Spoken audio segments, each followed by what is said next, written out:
Bonjour les amis, vous arrive-t-il d'être assailli par le doute au point d'en perdre la raison? Si oui, cette vidéo est faite pour vous.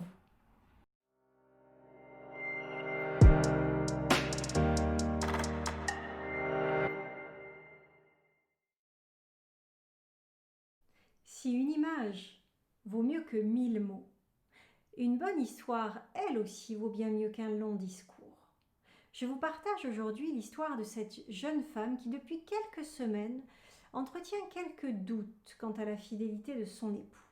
Aussi, un soir, à la sortie des bureaux, elle décide de se rendre sur son lieu de travail et discrètement se pose dans une ruelle voisine et observe. Quelques instants plus tard, son époux sort du bureau, mais au lieu de se rendre à son véhicule, il semble attendre quelqu'un. En effet, à peine quelques secondes s'écoulent qu'une jeune femme le rejoint et ensemble, ils commencent à cheminer dans la direction opposée. Alors, là, le doute monte d'un cran. Elle décide de les suivre discrètement et quelques ruelles plus loin, elle les aperçoit rentrer dans un hôtel. Autant dire que le doute continue de monter pour elle. Elle les suit encore, rentre discrètement dans l'hôtel, les aperçoit monter au deuxième étage. Ils traversent un couloir. Son époux sort une clé. Il ouvre une des chambres de l'hôtel et rentre avec cette autre jeune femme à l'intérieur. Autant dire que le doute est à son comble. Ne sachant que faire, elle décide, pour vraiment confirmer ses doutes, d'aller espionner par le trou de la serrure. Et lorsqu'elle jette un œil par le trou de la serrure, ô surprise, elle voit son époux en train de se déshabiller et l'autre jeune femme aussi en train de se déshabiller.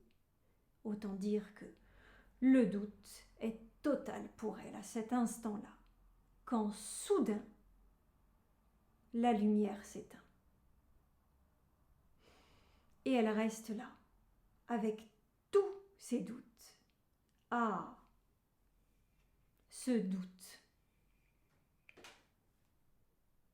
Le doute fait partie du chemin de la vie. Rares en effet sont dans toute notre vie les moments de vérité et les moments de certitude.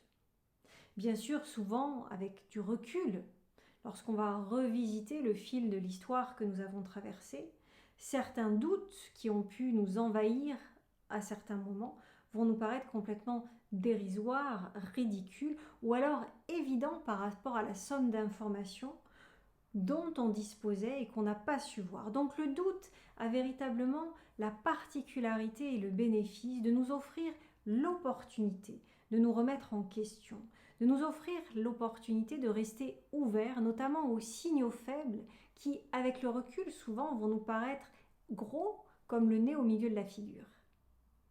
En revanche, si le doute peut parfois nous sembler nous faire ralentir, il n'a pas pour vocation de nous immobiliser, encore moins de nous assaillir ou de nous envahir. Aussi, lorsque nous nous sentons envahis ou assaillis par le doute, eh bien, ce n'est pas du doute. Ce n'est plus du doute. C'est autre chose qui est en train de se jouer. Et je vous invite à aller interroger véritablement ce qui se joue pour vous à ce moment-là. Une peur, une croyance limitante. Bien souvent, l'une ou l'autre vont participer au fait que nous ne voulons pas voir, nous ne voulons plus voir ou plus avancer.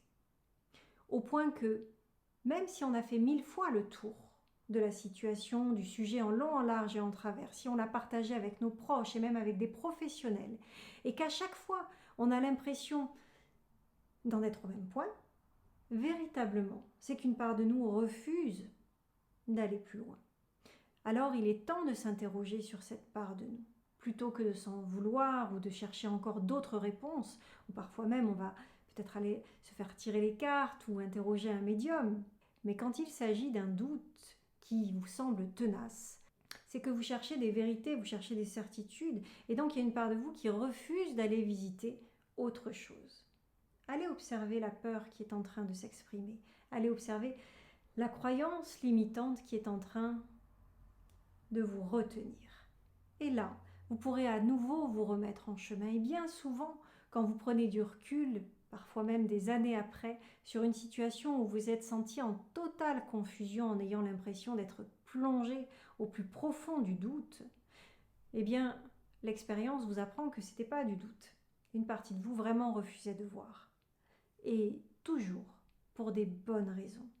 Alors, si nous arrivons à nous connecter à cette bonne raison ou ces bonnes raisons, ces belles intentions, eh bien, nous avons la possibilité, dès lors, de nous remettre en chemin. Si cette vidéo vous a inspiré, laissez-moi un commentaire. Et si vous pensez qu'elle peut être utile à quelqu'un d'autre, bien sûr, partagez-la. Et si par cas, vous n'avez plus aucun doute, alors abonnez-vous et je vous retrouve très bientôt dans mes prochaines vidéos.